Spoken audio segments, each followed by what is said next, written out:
की last date है 4 नवंबर की, जो मैंने 251 विधानसभा में जो फॉर्म भरा था, वो आगे मैं इलेक्शन लड़ू या पीछे लूं।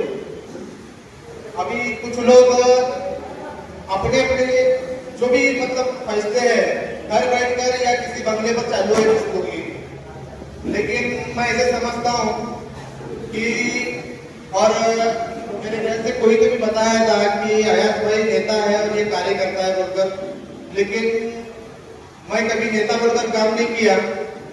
और आप सब ये सामने बैठने वाले और स्टेज पे बैठने वाले पवार साहब, ये सब मेरे दोस्त है। और मुझे ऐसा लगता है कि पहली बार ऐसा हो रहा, एक उम्मीदवार नेता नहीं, नेता के तौर पर नहीं, तुम्हारे दोस्ती के तौर पर मैं खड़ा हूँ, तुम्हारा अपना दोस्त हूँ।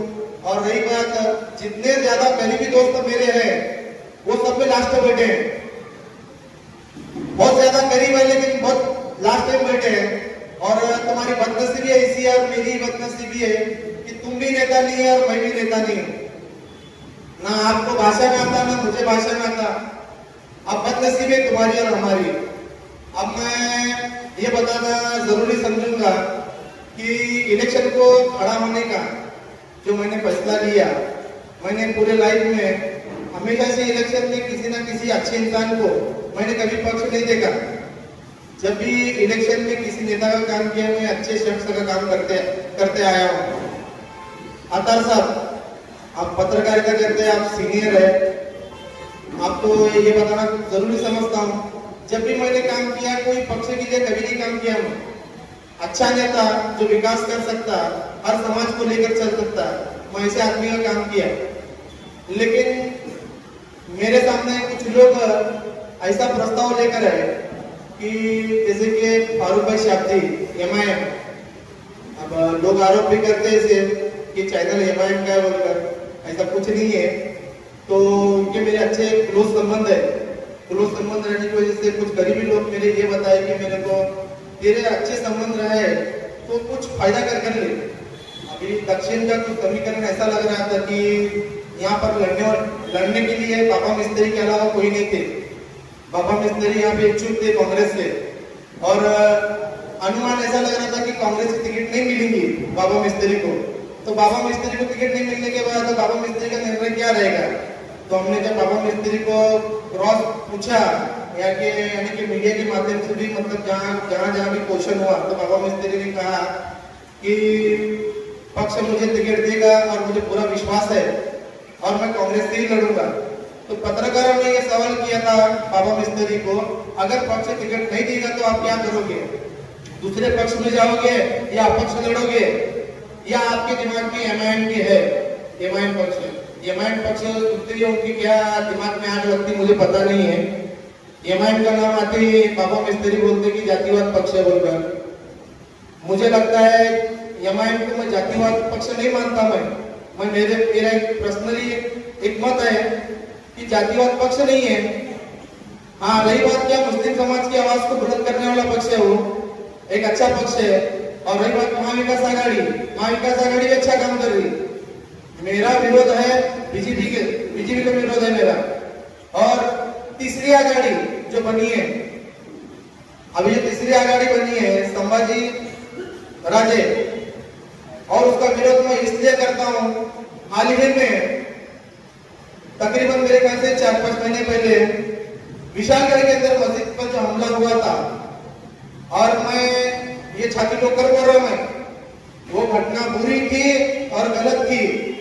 वो घटना मस्जिद पर हमला जो किया था, ये तीसरी आघाड़ी कोच आघाड़ी है। और मेरे को ये अफसोस बोलना पड़ रहा है कि बाबा मिस्त्री वो आघाड़ी के साथ चल रहे। यानी कि मुझे ऐसा लगता है मुस्लिम समाज की मस्जिद पर जो लोग हमला करते, जो मस्जिद को नुकसान पहुंचाते, ऐसे आघाड़ी के साथ तुमको इलेक्शन लड़ना क्यों पड़ा, क्या मजबूरी है। जब बाबा मिस्त्री को पूछा गया था तुम अपक्ष लड़ने वाले हो, तो बाबा मिस्त्री ने साफ बताया था मैं जब से कांग्रेस में काम कर रहा हूं और आखिर में जब तक जिंदा हूं तब तक मैं कांग्रेस में काम करूंगा। तो उन्होंने वादा किया था, उनका वादा क्यों तोड़ना पड़ा और इस आघाड़ी के साथ क्यों खड़े रहना पड़ा, मेरे को अभी तक समझ में नहीं आया। अब बाबा मिस्त्री की मेरी बात हो गई, मैं आपके सामने क्लियर करना चाहता हूँ। बाबा मिस्त्री की मेरी बात नहीं, बाबा मिस्त्री मेरे को पता है और बाबा मिस्त्री मेरे बड़े भाई है, मैं रिस्पेक्ट करता हूँ उनकी। लेकिन उन्होंने मेरे को बताते हैं, ये बताया कि अयाज पीछे ले सकते क्या, पीछे लोग बोलकर बोले। तो मैं क्या बताया बाबा मिस्त्री को, बाबा मिस्त्री आप पीछे लो और मुझे पार्टी में जाहिर करो। बाबा मिस्त्री के अल्फाज थे। तो बाबा मिस्त्री क्या बताया, बाबा मिस्त्री अब तुम पीछे हटो और पार्टी में मुझे दो। क्यों बोले तो तुम्हारा राजकारण हुआ और अच्छा करे, जो भी करे, जैसा भी करे, लेकिन अभी जो निर्णय तुम लिए महाविकास आघाड़ी के खिलाफ जाकर जो तो तुम अर्ज भरे ले तुम उम्मीदवारी, तो कहीं ना कहीं बीजेपी का बी टीम का काम तुम करे ले। जैसे कि महाविकास आघाड़ी के खिलाफ इलेक्शन लड़ने के बाद और कांग्रेस के खिलाफ इलेक्शन लड़ने के बाद एमआईएम के ऊपर आरोप होते हमेशा की बीजेपी की बी टीम में बोलकर, तो आज की बीजेपी टीम बी टीम जो है बाबा की है। और बाबा मुझे ऐसा लगता जो साईं बाबा बनने की कोशिश कर रहा बाबा, वो बाबा गलत काम करे जो है, मुझे ऐसा लगता मुस्लिम समाज को वोट नहीं करना चाहिए। और दूसरी बात, मैं एमआईएम के सभी कार्यकर्ता को एक आह्वान करता हूँ, मैं 4 तारीख को इलेक्शन लड़ूंगा या नहीं लड़ूंगा ये आप डिसाइड करेंगे। और रही बात अगर मैं पीछे ले रहा तो उसके खिलाफ बोल कर जा रहा मैं और बिंदास। और रही बात, मैं किसको डरने वाला नहीं हूँ, बाबा रहने दो या कौन भी रहने दो।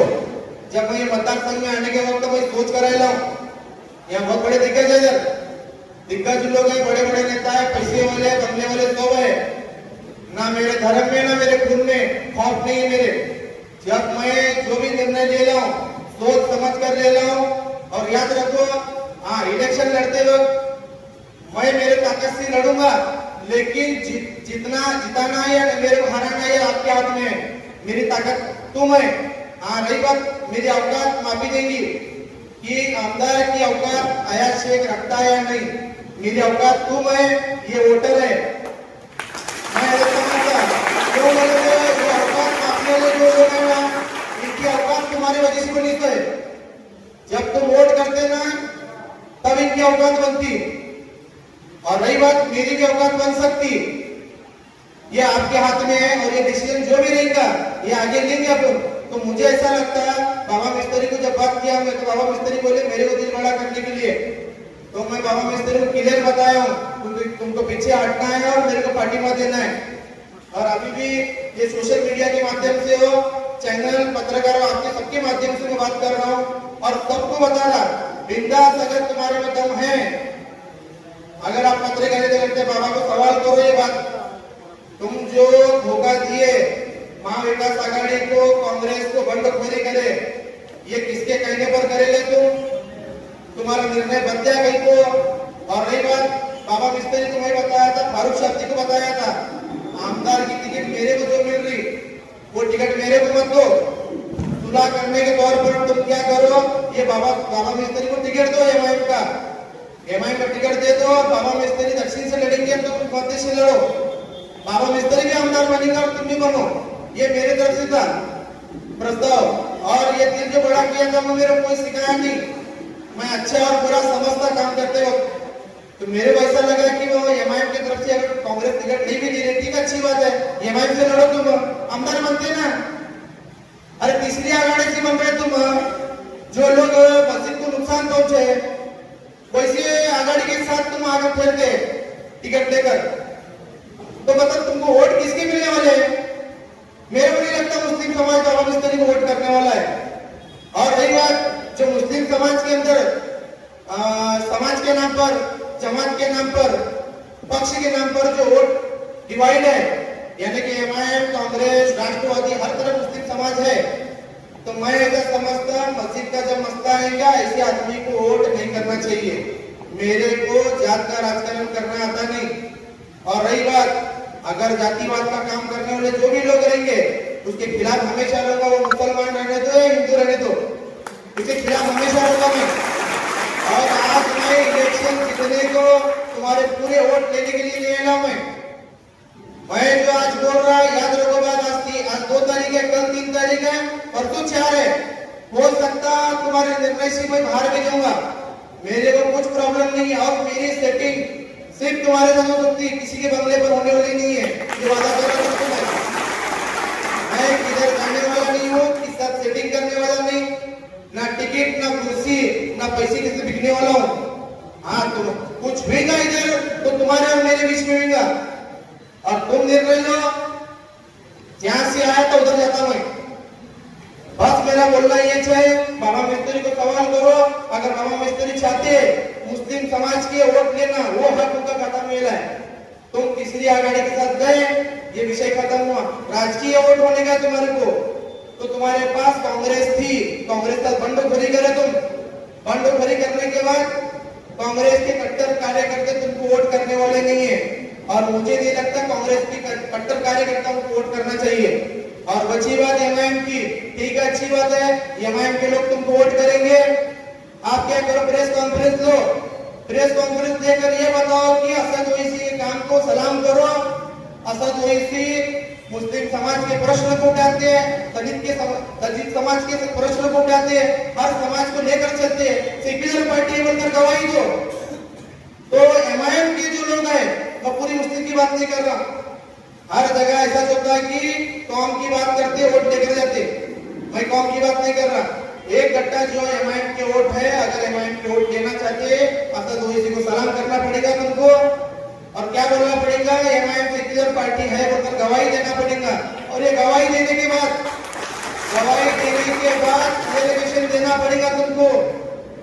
एमआईएम जातिवाद पक्ष आज तक तुम कई को बोलते हैं, किसका सुनकर बोले, सुशील कुमार शिंदे साहब तुमको बोलते थे, क्या परिणीति शिंदे तुम्हारे को बोलती थी कि ये पक्ष को जातिवाद बोलो।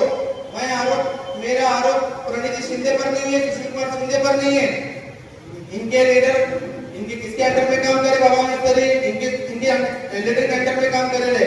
तो तुम गवाही दो, और क्यों दो मालूम है, सुशील कुमार शिंदे साहब से तुम बड़े नहीं है। सुशील कुमार शिंदे साहब जब बोले भगवा आतंक बोलकर बोले, आतंकवाद बोलकर जब शब्द वापरे, तो आज के एक वक्त था भगवा आतंकवाद बोलकर कमेंट करे, मतलब एक स्पीच में बोले थे शिंदे साहब। जब उनको लगा कि ये मैं गलत बोला बोलकर, क्यों गलत लगा मेरे को नहीं मालूम, गलत लगा शिंदे साहब को। गलत लगने के बाद शिंदे साहब मीडिया के सामने ओपन बताए कि मैं जो शब्द वापरा था हिंदू आतंकवाद, वो शब्द मैं पीछे लेता, बराबर ना अदर सब, ये गलत बोला था मैं, गलती को एक्सेप्ट करे, वो गलती को एक्सेप्ट भी करे, और ये भी बताए कि उनको बोलने कौन लगाई थी। तो बाबा मिस्त्री को ये बताना पड़ेगा, तुमको एमआईएम को जातिवाद पक्ष बोलने के लिए कोई मजबूर करता था क्या? तुम्हारी खुद की मानसिकता ऐसी है।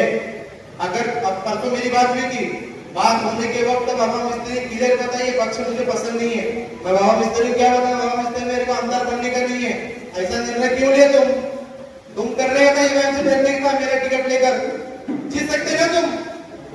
मैं बाबा मिस्त्री से छोटा हूँ, उम्र में भी छोटा हूँ, राजकारण में भी छोटा हूँ, मैं तभी पहला कदम डाला मैं उम्मीदवार बोलकर, आप है ना पहले से, तो एमआईएम से तुम नहीं बन सकते थे क्या?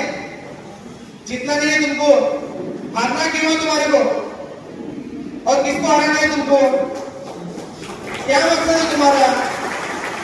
ये मीडिया सवाल पूछने को ना, और ये जवाब बाबा मिस्त्री देने को ना। और रही बात, अगर उत्तर में जवाब सवाल जो कर रहे हैं, मैं सीधा मीडिया के सामने क्लियर बता रहा, सवाल जो किया उसका जवाब होना। अगर दूसरे तरीके पर रहेगा तो मैंने बोलते नहीं, फिर मैं पूरा पत्रकार भी नहीं, पूरा नेता भी नहीं हूँ, बाकी सब आता मेरे को, और मुझे बोलते ना मैं वो करता भी, ये बात ओपन बता रहा। और रही बात बाबा मिस्त्री को पूछो, और रही बात आने वाले वक्त में अपने स्तर क्या अच्छा हो सकता है, मैं ठहरने के बाद मैं निवड़ कर आ सकता क्या, और रही बात हिम्मत की, हिम्मत होते मेरे पास, अल्हम्दुलिल्लाह अल्लाह का ऐसा नहीं, हिम्मत होते, मैं डरता नहीं किसको, मेरे को तुम्हारी हिम्मत नहीं करनी है। बात क्या मालूम क्या, ना तुम नेता है ना मैं नेता है, परेशानी ये है, ना मेरे पास पैसा है ना तुम्हारे पास पैसा है, करना ही कैसा भी। अब लोग तो बोल रहे सफर बहुत बड़ा है, टाकड़ी की तरह कैसे जाता बोल रहे, जाने वाला कैसा, पैसे तो लेके सो भी है, मीटिंग भी हुए, पैसा भी लेकर गए, घर नहीं गए, टिकट लेकर आए, मेरा बोलना क्या है वरुण क्या मेरे पास भी पैसा नहीं तुम्हारे पास पैसा नहीं, एक चीज है कॉन्फिडेंस है, अपनी दोस्ती है, अपनी मोहब्बत है। और रही बात विचार ऐसे है विकास के, मेरे को नहीं मालूम है मैं कौन सा वादा करने वाला नहीं हूँ, मैं ये करता मैं वो करता, मेरे को नहीं आता बोलने को। मैं क्या बता रहा, पेन और कागज मैं देता, पेन और कागज मैं दूंगा, प्रॉब्लम तुम लिखेंगे और इंशाल्लाह जो लिखेंगे वो करूंगा, जो लिखेंगे ना वो करके दिखाऊंगा मैं इंशाल्लाह, पूरी कोशिश करूंगा मैं।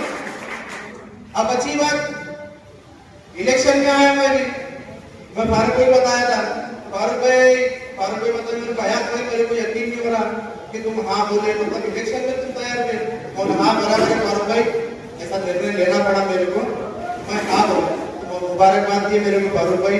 और ये भी बताए इरादा करे तो मेरे को खुशी भी, मतलब क्या तैयारी करे, ये मेरा पहला कदम है बोला।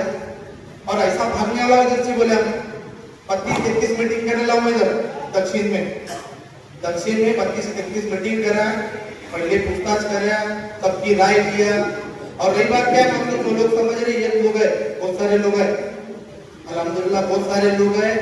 वक्त ऐसा है अब रियाज में तुमको मालूम बहुत सारे काम है, लोगों की समस्या है, क्या भी कर कर आना, मैं नेतागिरी नहीं करता, वक्त तुम संभालो। और जल्दी माइक लेने की वजह ये है, मेरे पत्रकार भी बैठे रहे बहुत देर आकर, दोस्त भी बैठे रहे बहुत देर आकर, तो अपने को वक्त लेना नहीं है, इसके लिए माइक भी जल्दी लिया, सवाल भी जल्दी कर रहा और जवाब भी जल्दी दे रहा।